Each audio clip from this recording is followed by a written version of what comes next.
Voy a darle entrada al querido compañero Pablo Yonto, abogado de los derechos humanos, que está en el aire. Bienvenido, Pablo. Buen día a todas y todos, compañeros. Muchísimas gracias. Buen día, Pablo. Honor Hola, al Pablo. honor al Hola, mérito. Claudio. Sabés que sos una de las personalidades de la lucha por los derechos humanos más respetada, más querida y más apreciada. Así que te agradecemos mucho esta comunicación. No, a ustedes.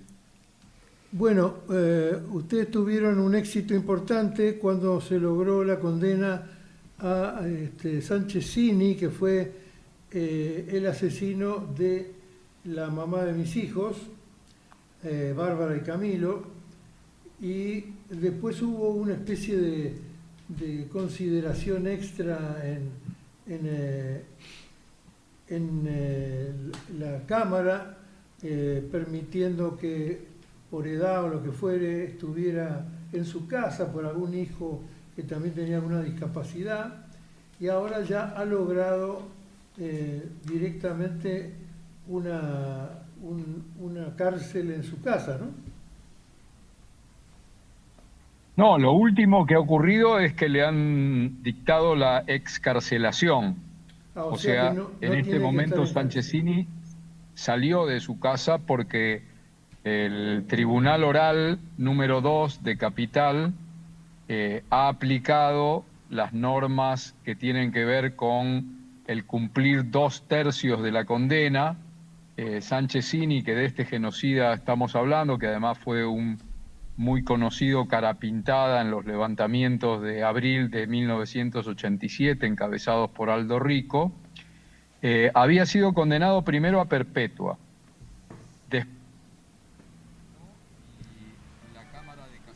Después, perdón, Se te va el audio. No te escuchamos, Pablo.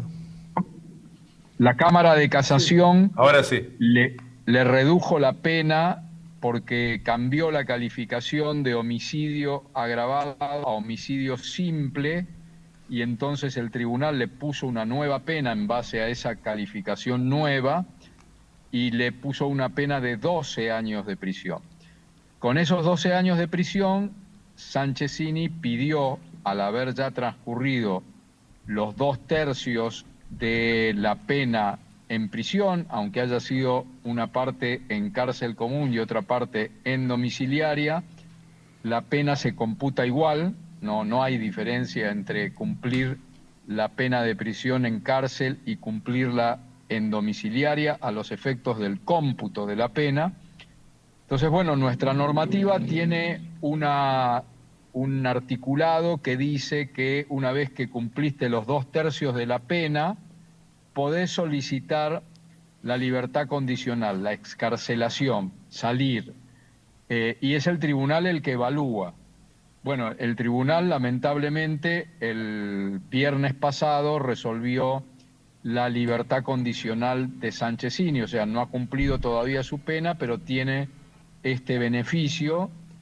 Nosotros nos opusimos con Bárbara, con nuestros argumentos, la Fiscalía también se opuso, pero el tribunal no atendió a estos argumentos y le concedió la excarcelación. Ahora estamos preparando el recurso de casación para presentarlo esta semana que empieza ahora y ver si logramos que en casación se revoque esa libertad condicional y regrese al menos a prisión domiciliaria. Él esgrimió el tema de su hijo discapacitado, ¿verdad, Pablo? Por ejemplo, para tener la prisión domiciliaria. Exacto, eso lo hizo estando en detención en la primera oportunidad cuando el juez Rafeca lo detiene.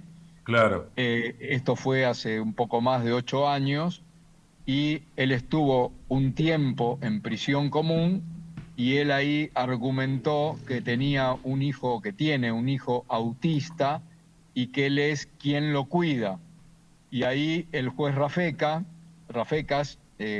desatendiendo también los argumentos que dimos nosotros y que tenían que ver con que hay otros familiares que pueden tener a este hijo autista. De hecho, la madre lo podía tener porque Sanchezini está separado, pero bueno, el juez Rafeca le creyó a Sanchezini que era el único, el argumento fue como que es el único familiar que podía controlarlo, y le dictó la prisión domiciliaria. Así que Sanchezini transcurrió todo el juicio oral, su condena y el cumplimiento de la pena en prisión domiciliaria, con el argumento de ser el único que podía cuidar a este hijo autista. Pablo, ¿esto tiene que ver con una cuestión estrictamente interna del juzgado o hay algún tipo de corriente que empieza a naturalizarse quizás con relación a la vicepresidenta de la Nación y algún otro factor No. para terminar No. con la historia, digamos? No. No, este tema lo tenemos hace más de 20 años. Jueces que no consideran la peligrosidad y la situación temporal en que se están juzgando estos hechos. ¿Qué quiero decir? Los empezaron a mirar un grupo de jueces, no son todos. Son buena parte, pero no son todos y todas los jueces. Hay un grupo de jueces que atiende los fundamentos que argumentan las querellas, las víctimas, diciendo no pongan el eje en la edad, no pongan el eje en su propia salud física, no pongan el eje en eso para evaluar dónde tienen que cumplir las penas, porque ellos están usando ese argumento para recibir beneficios cuando la edad no es un hecho determinante. Es decir, tener más de 70 años no es una condición que obliga a los jueces a dictarles prisiones domiciliarias. El código es muy claro, dice que ese es uno de los factores a tener en cuenta y que hay que tener en cuenta todos los otros factores. Por ejemplo, hay presos genocidas que están en cárcel común, que tienen 80 y pico de años y que los jueces han considerado, mire, usted tiene más de 70, tiene algunas afecciones, pero sus afecciones van a ser curadas o atendidas por el Servicio Penitenciario Federal. Por lo tanto, lo mantienen en cárcel común. Ahora, lo que sí vemos es que, bueno, muchos jueces ceden, aflojan, son muy débiles en la construcción de argumentos para permitir que varios genocidas estén hoy en prisión domiciliaria o se le otorguen estos beneficios. Y por supuesto no evalúan el no arrepentimiento, que ese es otro elemento que deberían tener en cuenta. O sea, estos tipos cometieron los delitos, cometen además o llevan adelante el silencio ocultando el destino de los desaparecidos, y en vez de tratar de que con el cumplimiento de la pena obligarlos a reflexionar, porque ese es un sentido de la pena tiene varios fines, llamamos nosotros en el derecho, ¿no? La pena tiene fines, tiene objetivos, para algo se pone la pena. Bueno, uno de los fines que tiene la pena y su cumplimiento es que el condenado reflexione sobre la gravedad de lo que ha cometido y en esa reflexión, además del arrepentimiento, colabore, por ejemplo, diciendo dónde están los restos de los desaparecidos y qué hicieron con los desaparecidos. Claro. Bueno, tenemos jueces que eso no lo tienen en cuenta y otros jueces y juezas que sí. Pablo, pero no es un tema de época. Pablo, ¿vos recordás algún caso en que haya habido algún represor condenado que haya revelado datos y eso le haya permitido recuperar la libertad como arrepentido, por ejemplo? No recuperar la libertad, pero se ha tenido en cuenta eso al momento de dictar sentencia y fijar el monto de la pena. Eso sí, no para recuperar libertad. Podría ser un caso, puede tenerse en cuenta. Lo que pasa que, bueno, evidentemente está muy sólido el pacto de silencio por parte de los genocidas, y los que están ya condenados y en prisión, ninguno ha hecho un aporte una vez condenado. Pero bueno, la pena busca eso, ¿no? El cumplimiento de la pena también busca eso, y yo creo que las querellas y las fiscalías tendríamos en cuenta si un condenado decide hablar y dar un dato firme, ¿no? Dar un dato real que conduzca al hallazgo de los restos o, por ejemplo, a la recuperación de un nieto apropiado. Yo creo que eso, porque siempre que alguien condenado pide algo, los jueces tienen la obligación de correr vista, se llama, o sea, dar la palabra a las víctimas y dar la palabra a las querellas y a la fiscalía para que opine. Claro. Y nosotros opinaríamos tal vez, bueno, diciendo, bueno, que acceda a este beneficio porque evidentemente la pena ha surtido efecto. Claro. Pero lo que uno ve, Pablo, que nadie se arrepiente de estos genocidas, ¿eh? Nadie se arrepiente. Y la otra pregunta que quería hacerte, ¿cuántos de los genocidas están en cárcel común? Porque me da la impresión que la mayoría están 80 en prisión domiciliaria. Sí, la mayoría está en prisión domiciliaria y 84 están en cárcel común. La mayoría de esos 84 están en el penal de Campo de Mayo, que es una unidad del servicio penitenciario, no es una unidad militar, ¿eh? Claro. Era una unidad militar, pero cuando Nilda Garré estuvo al frente del Ministerio de Defensa y Sí, luego señor. Rossi, ese Sí. lugar fue transferido al servicio penitenciario y hoy es una cárcel, por supuesto, todo el mundo cuando ve la arquitectura y las disposiciones que tiene esa cárcel, algunos la señalan como cárcel VIP, porque Claro. tiene, por ejemplo, tiene una cancha de tenis, pero bueno, para nosotros esos elementos no determinan que sea una cárcel VIP, porque también hay cárceles del servicio penitenciario bonaerense que tienen campo para hacer deportes y no por eso la vamos a señalar como cárcel VIP. Lo que sí decimos es, bueno, todas las cárceles tendrían que tener instalaciones para talleres, instalaciones para práctica Claro. de deportes, Claro. instalaciones, por ejemplo, hay una cárcel en San Martín, que es del servicio penitenciario bonaerense, que tiene un espacio para el estudio, donde hay inclusive una radio, funciona una radio, una FM que la hacen los propios presos. Bueno, no por eso le vamos a decir cárcel VIP, eso está bien para que los presos, lo que sí decimos es, bueno, todas las cárceles del país tendrían que ser así. Está bien. Bueno, el tema lamentable, hay una sociedad que llora todas las cosas que han pasado y lo que le han hecho a la gente, también por la búsqueda de los hijos, de los pibes, de los bebés, para que recuperen su identidad. Hay cosas para negociar, pero también que se están tapando definitivamente, ¿no? ¿Puedo agregar una perspectiva, Martín? La de los civiles, Pablo, ¿qué opinas vos? Porque Sí. esto no fue una dictadura militar, fue una dictadura civil-militar Sí. que llevó a cabo, ejecutó un plan económico, social y cultural criminal, utilizando a los jefes militares o los subalternos militares o lo que fuera de los militares.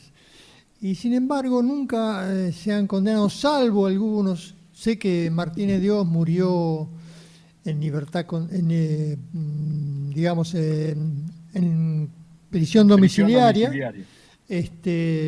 Pero salvo él no se conocen muchos casos de condenas tan duras como para los militares, cuando fueron ideólogos y beneficiarios de esos crímenes, ¿no? Sí, hay muchos imputados civiles que fueron llevados a juicio, algunos condenados. Si tratamos de subdividirlos y ver, bueno, a ver cuántos empresarios o gerentes de personal de empresas fueron llevados a juicio, es cierto que son muy pocos, pero los civiles condenados por delitos de lesa humanidad son muchos. Ahora, hay, por ejemplo, 2 gerentes de Ford que fueron condenados. Se está llevando adelante en este momento el juicio contra militares y civiles de lo que fue la represión en Villa Constitución en 1975, yo estoy seguro que van a ser condenados.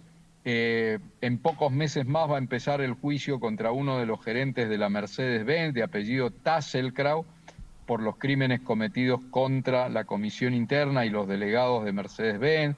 Dentro de unos meses va a empezar el juicio a un civil gerente de Molinos, Río de la Plata, también otra empresa con muchos obreros desaparecidos. Claro. Yo lo que quiero marcar también, porque estas cosas, estas noticias de la libertad condicional de Sánchezini nos golpea, nos duele, Claro. pero que Sí, claro. tratemos de ver todo lo que se ha logrado y lo que se está logrando, porque en este momento se están haciendo 14 juicios por delitos de lesa humanidad en todo el país. Queda todavía por juzgar el 60% de los casos de las víctimas. Quedan centenares de represores por juzgar y se los va a juzgar. Ni Milei ni Villarroel pudieron frenar esto. Lo que pasa que, bueno, las noticias de los juicios casi nunca trascienden, ¿no?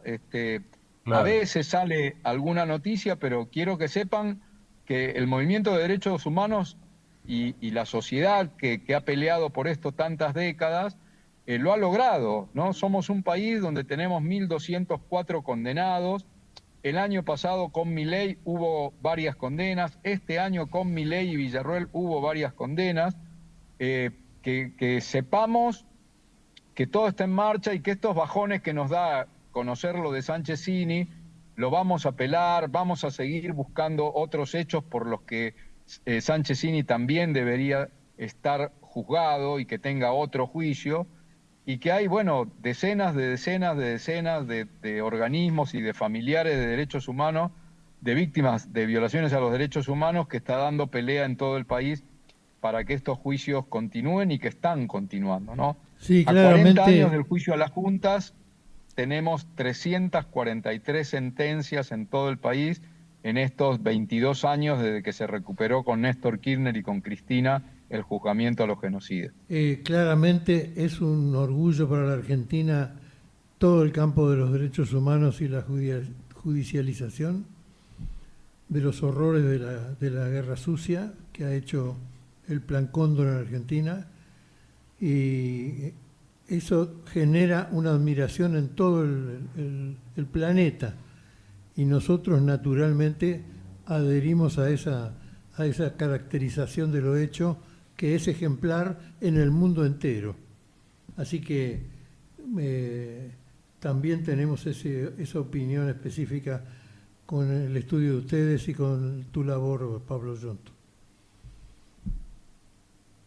Bueno, gracias, pero es la tarea de todos y de todas, ¿no? Sí, lo sé. Reconocer que, bueno, todo lo que se hizo durante estos 42 años de democracia rindió frutos, y que somos, pese a Milei, pese a Villarroel y pese a los medios hegemónicos, somos el país de los derechos humanos, y que aún frente a estas injusticias como la de Sánchezini que nos toca vivir, no vamos a bajar los brazos, porque los pañuelos blancos son nuestra guía y nos enseñaron eso. Totalmente. Y además tener en cuenta que el año que viene se cumplen 50 años del comienzo del genocidio, Pablo, ¿no?